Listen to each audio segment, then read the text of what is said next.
Good morning, everyone. I cannot tell you how pleased I am to be back here and talking to you today. It feels like eons since I sat at this table and did any fucking readings at all. I mean, it's been a while. It has been a while. But it's been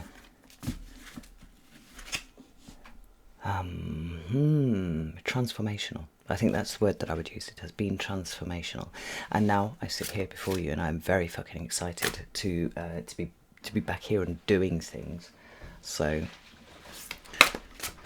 whilst whoever's next door finishes up in the toilet, I swear to God. Let's just have a chat about what's going on right now. So obviously, I'm here to read for the week ahead. I've got feelings about that. I don't know if this is necessarily the right place to share them with you, but like I do have feelings about this aheadness that seems to be baked into the tarot. I think we'll probably have a discussion about it at a later date, but certainly I am starting to consider there to be a very limited use case for looking ahead to see what's coming in. Not because I don't think it's possible, although it's considerably more difficult now than it was, say, 2 years ago because of the level of chaos that's ongoing at the moment. But because I feel like there's something that's almost doing a disservice to people, because it is pushing them to look further ahead than what is right in front of them right now, right? They're being present here in the moment.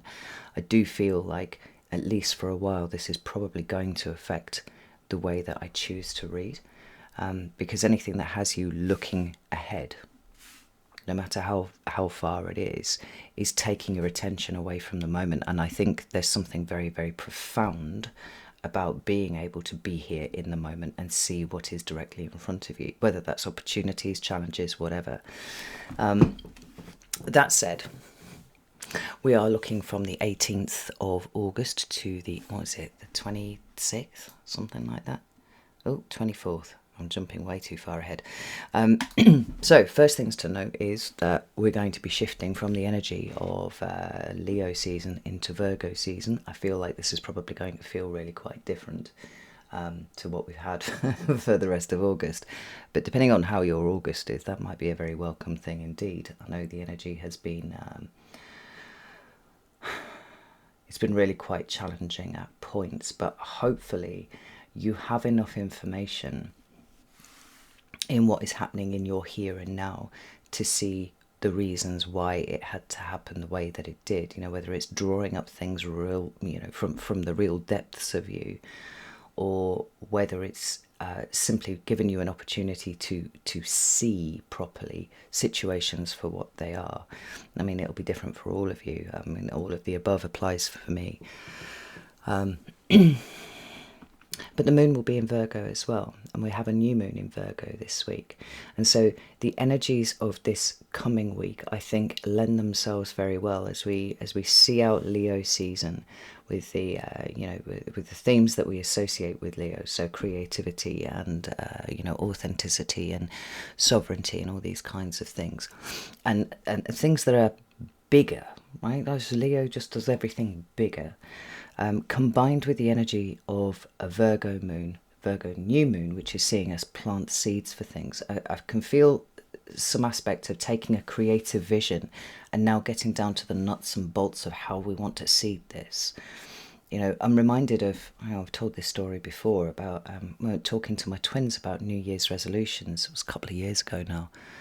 And pointing out to them why most people failed with New Year's resolutions. It's just because they take this idea of something that they would like to do or they would like to be or whatever, and they put all of their effort into trying to achieve that without looking to see if there are things that need to shift about the way that they do things now in order to become the kind of person who does that naturally.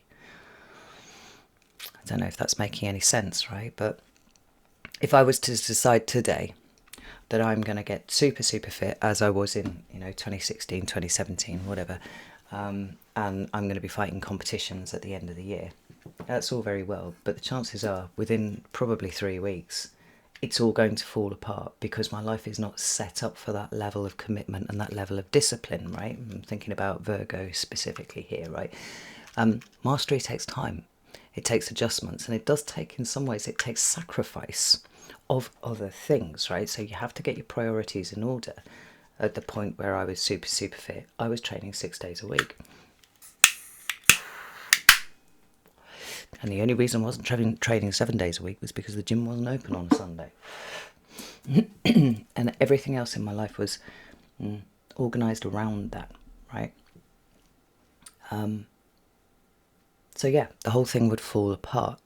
But if I was to take a more realistic view at it and say, okay, as things stand at the moment, if I want to have the time to be able to dedicate to achieving mastery again in this thing, I know it's going to take X number of hours commitment from me a week minimum.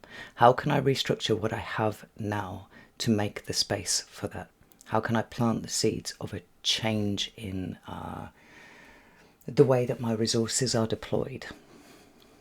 Whatever those resources are, time, care, effort, money, whatever, in order that I best facilitate this move forwards, and particularly with regard to all things Leo, creativity, joy, play, even, how do we make space for those? I feel like that is probably going to form quite a lot of what this week is about. So the way that I've done these weekly readings up until this point has been, let's look ahead, let's have a look and see what the energies of the week are, so that you know the backdrop of what's going on out there in the world versus what is happening within your space, the theatre within which your life is occurring. I'm not sure how I feel about that as a way of reading anymore, and I actually don't know what I'm going to do to replace it. Instead, I'm feeling like the card's going to lead on this one. So let's just do 5, 4, 3, 2. God damn it, these cards are huge. 1. We have the 10 of Swords. We have the 6 of Wands.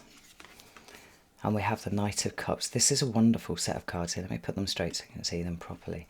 What do we have on the bottom? Ace of Cups. These cards are so beautifully aligned with how I feel that the way that people are thinking is changing. Right? We've talked a lot about an uplifting consciousness going on this year, and that uplift of consciousness cannot actually be concerned with the minutiae of everything that is going on out there in the world, right? We have a finite attention span. We have a finite amount of energy actually at our disposal. Most of us do, at least anyway. And I think a lot of people have been circling the drain on burnout this year. And those who have managed to avoid that have either been those very special people who seem to have boundless, endless energy, or the people who have chosen to divert their attention to something else instead. Now we have Jupiter in Leo here with the 6 of Wands. This is a card that is associated with victory and success, and I do feel like it's leaning in beautifully to what I was just talking about. It's like, how can your thinking change to make you more successful? Which is to say, taking those Virgo themes of the detail of things, and we know that we cannot exercise that level of attention and discipline and commitment to the 1,000,001 things that are breaking down out there in the world. What we can do is focus on what is ours to do. Achieve mastery in something, somewhere, even if that mastery is looking at your life and saying, do you know what, I felt like I didn't have enough time to do this thing, but I realised that if I didn't actually, if I chose not to binge watch on a Tuesday and a Thursday, whatever's just come up on Netflix, I have just freed up 6 hours a week that I could dedicate to reading or planning or streamlining or doing something that is really quite Virgo in nature, right? Attending to the details. I've just suddenly gained almost a working week in a month. that has been dedicated solely to what I'm interested in. Well, half a working week, right? Say 24 hours or something like that over a month. But when you think about what it takes to be good at something, what it takes to change your mind about something, right? That if I was to say, for example, drum up 24 hours in a month that you can dedicate to reading or practicing something or whatever, most people would look at me and go, well, where the fuck do you think I'm going to find that kind of time, right? But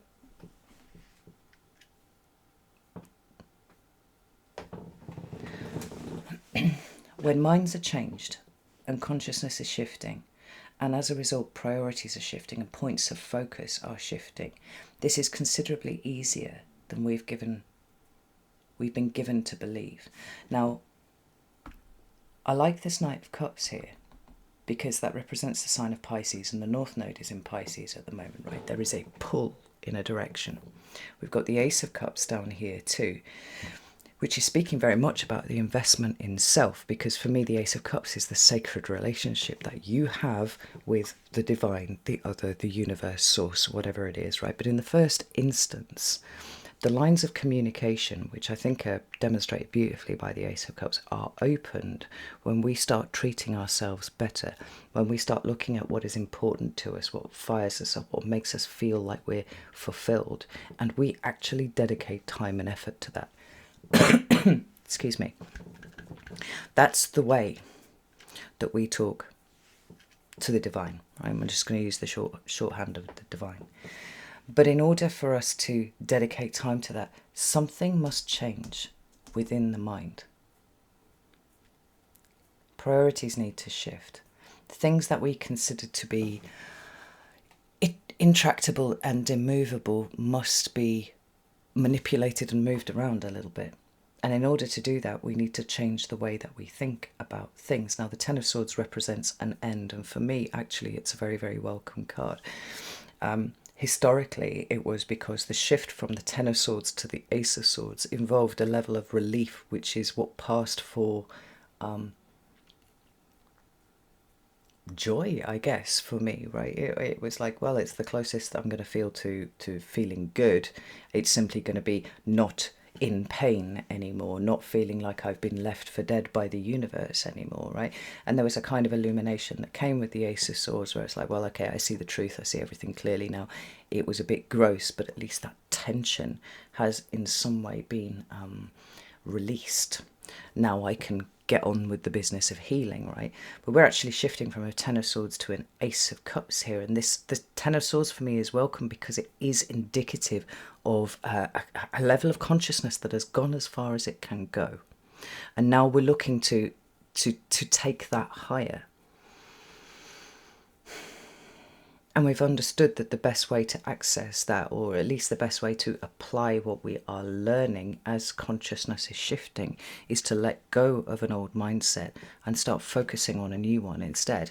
And one that, with the Six of Wands there, has this kind of a different version of success. I mean, you could look at these two cards here together and say, well, it's the very concept of success that we're changing our mind about, the very concept of what makes us feel like we are winning that is changing.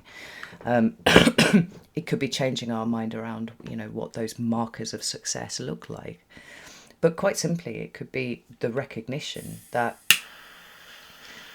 the aims and the goals and the things that we thought were important just a few short months ago are now something entirely fucking different. And we want to dedicate time to that. North Node dragging us in a particular direction. So that we are putting energy into our own personal expansion rather than kind of collapsing under the weight of all of the drama that is happening outside of ourselves, right? I want to just pull up this Wild Unknown here. And let's get some extra, let's give this a big shuffle. Let's get some extra information about this. Huh, look at that, it's the full, oh shit. That's all the cards on the floor. Just pick those up.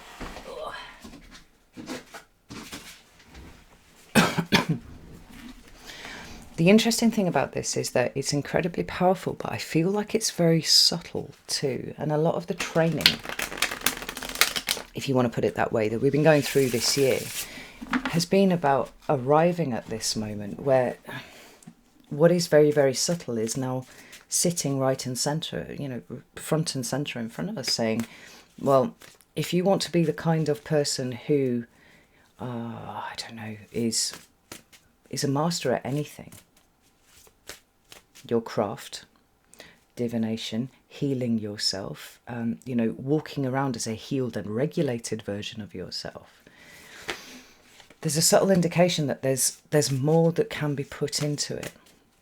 And I feel like there is a great deal of satisfaction that can be gained from that. And it feels to me like it starts this week. Mercury is still in shadow, right? But Mercury retrograde stopped on the 11th of August. And, we've got that cool down period of a couple of weeks. It's really going to be the end of August before we're properly free of that.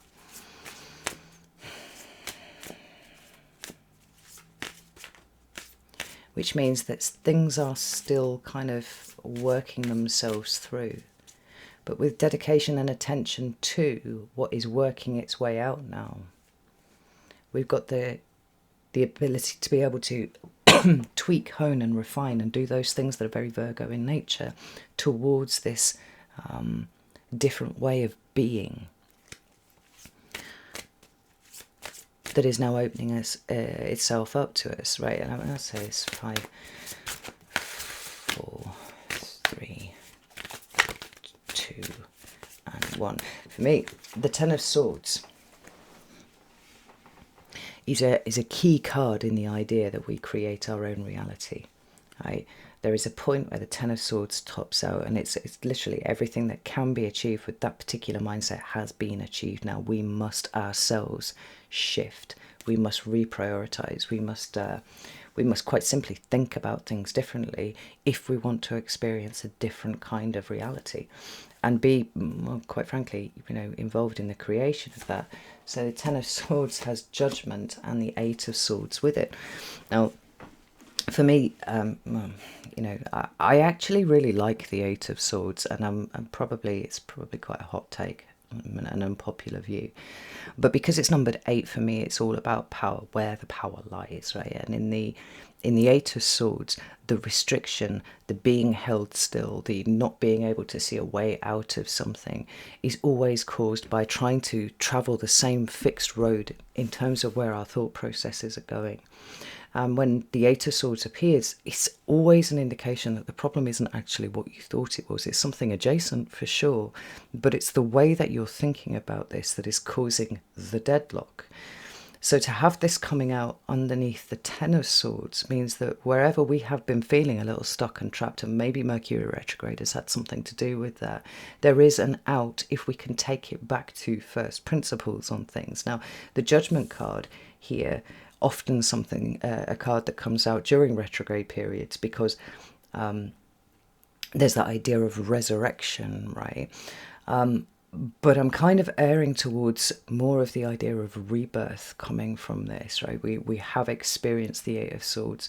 We have experienced a way of thinking that is definitely of the past. We've got the Six of Cups at the bottom of the deck there, which says that if you all things being equal, you keep walking down this road, it's very difficult to see where new opportunities can come in. It's very difficult to see where we can put down the things that are burdensome and difficult and hard, and everything that the Ten of Swords can represent in that respect, which is, humiliation and betrayal and feeling less than, and feeling like everybody else is treating you like you are less than, right? And we can go, well, we can take this back to first principles, and we can examine all the way along the line assumptions that we are holding that we thought were immovable, right? I've done this a lot myself in the last 6 weeks, and we're examining assumptions that I have about things, and it's like, well, what if it actually wasn't that? And even just in that moment, what if it wasn't that? Something that previously you thought was very, very stuck, stiff, whatever. Even just that what if is sometimes enough to just get you a few degrees of latitude where you can move a little bit more and you can see something that you couldn't see before. Like I said, the Eight of Swords is always about the way that you're thinking about it rather than the problem itself. But this Judgment card really does feel like a monumental rebirth in terms of the mental processes that you are using to create your own reality at the moment, right? If we have them rooted in the Ace of Cups rather than the Eight of Swords, we know that aces are seeds. You got your direct hotline to the universe now, right? And the line may not be entirely clear as you would like, but it shows you where where the potential lies, where you couldn't see it before. Now, I have to say, I feel like I've gone through this process here. I've been going through this process for weeks now, and everything feels different. Everything feels completely different to how it felt to me just 2 months ago. I'm seeing everything differently. And in terms of the Six of Wands, which, like I said, you can apply to the idea of conceptually to the idea of success, or you can apply it practically to the idea of success and go, well, actually, is that even in alignment with who I am anymore? Why did I think that that would make me happy? I'm not sure that it will, you know? And everything in between. 3, 2, 1. And see where something fundamentally has shifted in your thinking. So we have the Seven of Swords now, and we have the Ten of Swords. Six of Swords is at the bottom of the deck.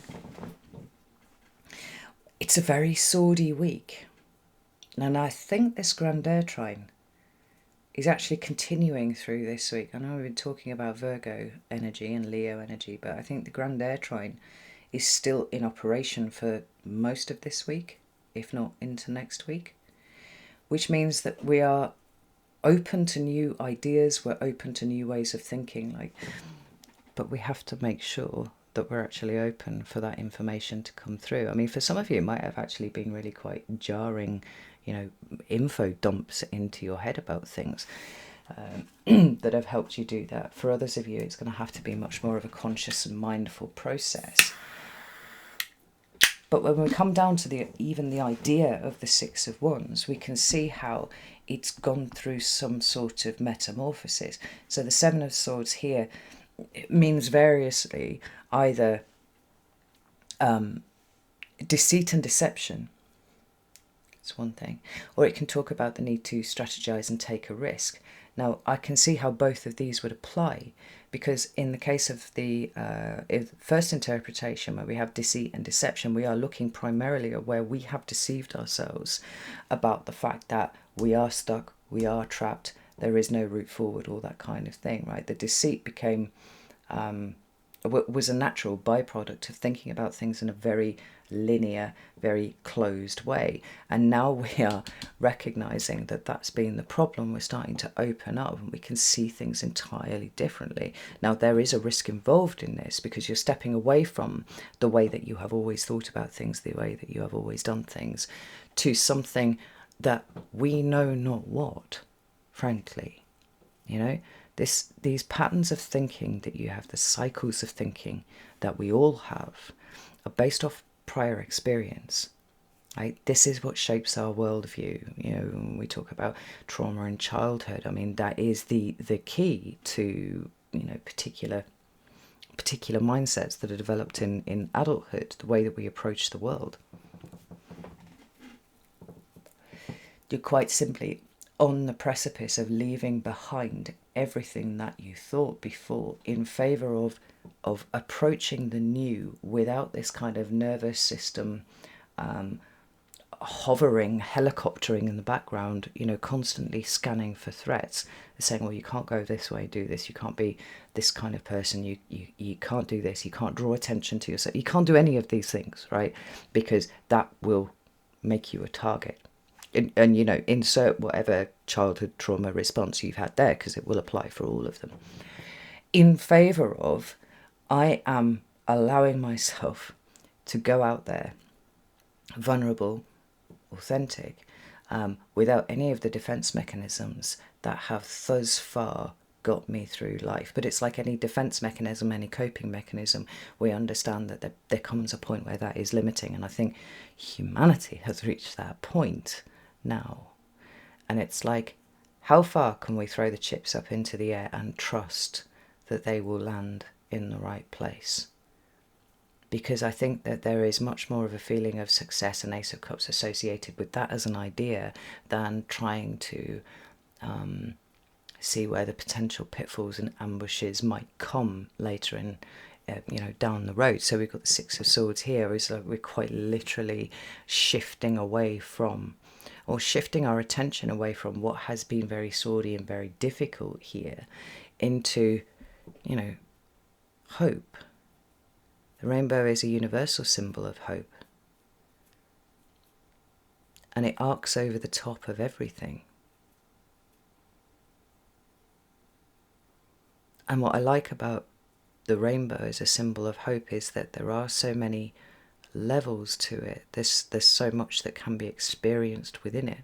I'm just looking at the different colours here. You've got white light, and then you refract it, and you've got this. It opens up the levels of experience, and I think this is what this whole week is about. How do we take what has been changing in our minds and now start to properly apply it to our lives, and how we want to restructure and reorder it? Not necessarily just a retrograde proposition, but also something Virgo is uniquely interested in doing, because Virgo is about the pursuit of perfection, right?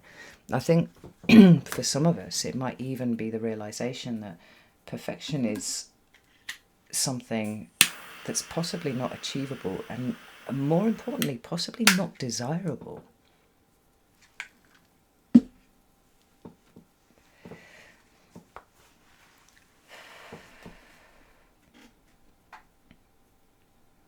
And it's not desirable because of what the cost is to try and get there.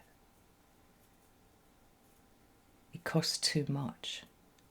So we'll take a level of Virgo discernment, a level of Virgo discipline and commitment, and the work ethic and all that sort of thing, and apply it to our thought processes, consciously and mindfully, kind of almost shepherding them into uncertainty, acceptance of uncertainty, and recognize that we are still safe in that place, and possibly safer than we were before, when we were feeling stuck and trapped and trying to break everything down to its smallest point in the pursuit of perfection, only to find ourselves absolutely stuck in a cul-de-sac where there was nowhere else to go. Like, the Knight of Cups is a card of service.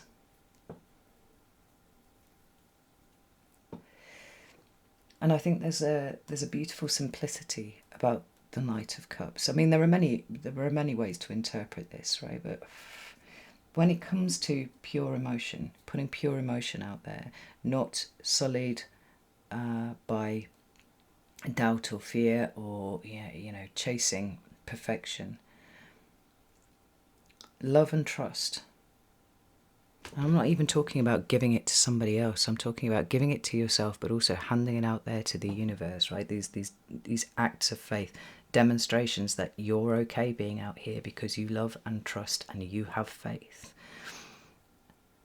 I think there's something beautifully simple about that, and we make it complicated. 10 of Swords, 8 of Swords, 7 of Swords, 10 of Swords. Like, swords always bring a level of complexity until we hit that point where we realise that we've done it to ourselves. The way that we're thinking is something that may have been going on subconsciously, but it's been part of our process. And I see us putting a lot of that complexity down and looking for those simple expressions of love, trust and faith this week. Now, taking the Virgo energy to go, well, where shall I put this? Being discerning and whatnot.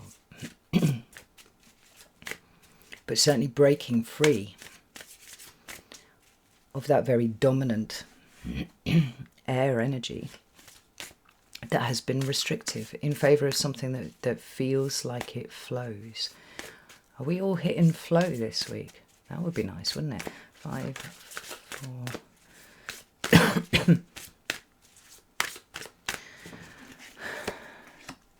7 of Cups, Ace of Cups. There we go. And the Knight of Wands. Now, I knew the Knight of Wands was going to come out somewhere because it's the present.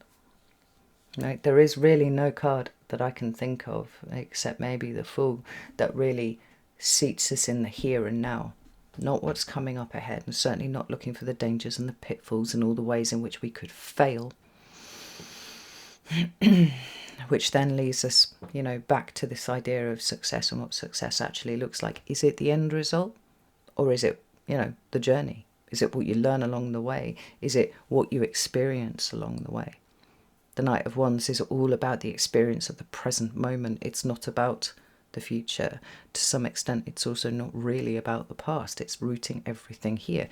And we've got the 7 of Cups, and traditionally associated with a feeling of confusion and illusion for me, although it's not correlated with Neptune. It's got a Neptunian feel to it. It's like, well, I can't really see clearly where I'm going. I don't even really know how I feel about it. But there is a dominant energy, and it is love, and it is trust, and it is faith.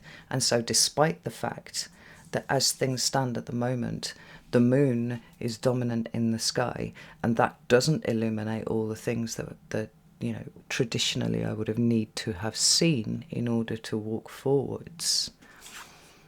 The guiding light here is the Ace of Cups. It's what's going on in here. It's your relationship to the divine, to God, to source, creator, whatever it is, to another that is bigger than you, right? Whatever your conceptual framework is for that, a sense of aligning with it, and that flow beginning to come in a way that is really fucking meaningful this week, I think. And all this happening, not because you took the time to see it, right there in front of you, not what is going on out here, not what today's point of drama is out on planet Earth. And fuck me, I mean, you can literally take your pick.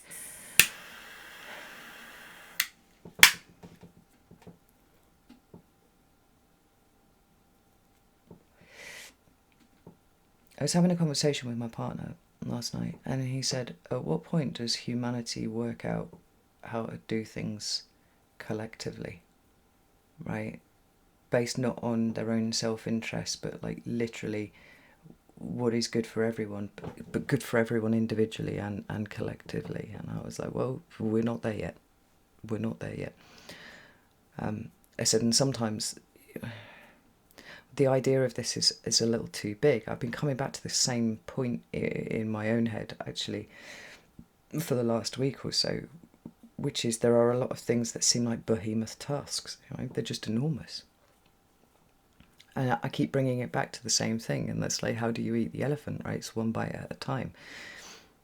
I've talked about how I see the dynamic between the 9 of Cups and the 10 of Cups, right? If the 10 of Cups is that, no, I won't say utopian, because I feel like that's a concept rather than a something that can be realistically obtained, right? But that sense of community and togetherness, and that vibe that is easy, where everybody are mature adults, but there is there's wisdom that flows, but there's fun, and there's all of these cool things, right?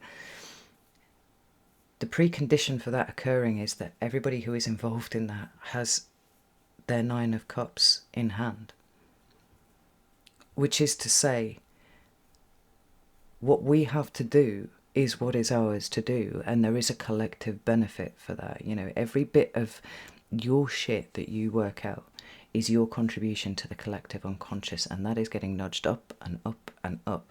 The collective unconscious is always going to work at the level of the lowest common denominator. And so with all of this monumental effort that people are putting into themselves, into their own life, eating the elephant one bite at a time, you are making a difference, which you may not be able to see just now, But the ripple effect of this is enormous. And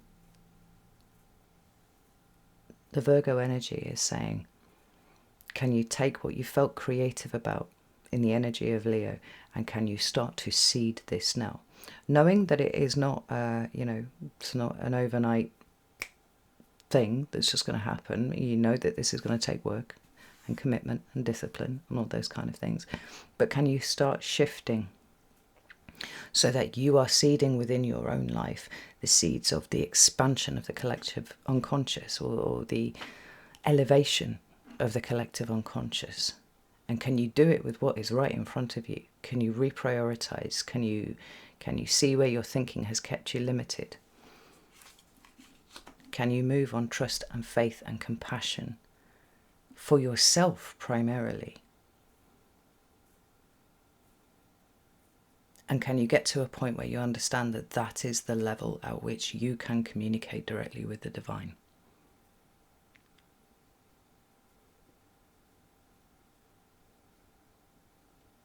You know, I look at a lot of what's happened in the last 5 years, kind of on a mundane level, right, like right out there in the world. From 2020 onwards, but I mean, we can definitely go back further than that, but like 2020 was a turning point. Can we look at all of that and say, hand on heart, that any of it would have happened if we had all been sovereign in our own existences? If we had all recognised where our thinking was being trammelled down a particular route that was beneficial to some other, but not to ourselves? Would anything in the last 5 years have happened if we had felt the level of internal truth that we feel now, and we were brave enough to be able to articulate that? If we had chosen where to put our energy, and that had been your decision rather than one that somebody else had made for you, I don't think any of it would have happened, personally. And so that might be, you know, my utopian view, where everybody is sovereign and they are taking charge of their relationship with the divine.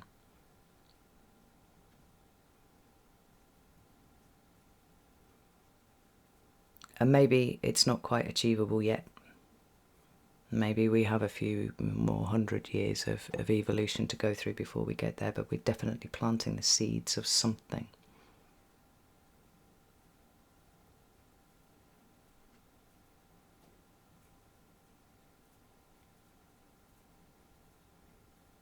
I think there's real magic that is achievable this week, and it's simple, it's discreet, it's nuanced. It's not big and it's not flashy, but it's seeding something really, really positive. I'm really excited about it. I'm really excited to hear what you're all up to and what you're all doing, because I think that this will make a difference. And, you know, we're not there yet, but we've got eclipse season knocking on the door. And once we get into eclipse season proper, I do think a lot of things are going to change. And the things that are being seeded right about now might actually experience quantum leaps forwards. But we have to root ourselves in the right here, right now. Be very conscious and very mindful about what we're seeding. Alright, I think I've prattled on for quite long enough. I'm really interested to hear how you feel about what I've been talking about here.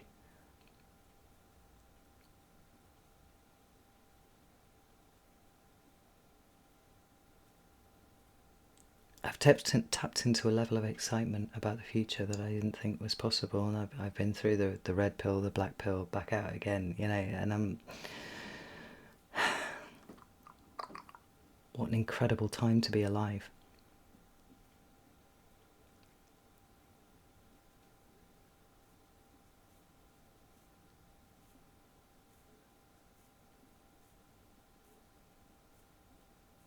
What an incredible time to realise that every little thing that you do is actually making a difference.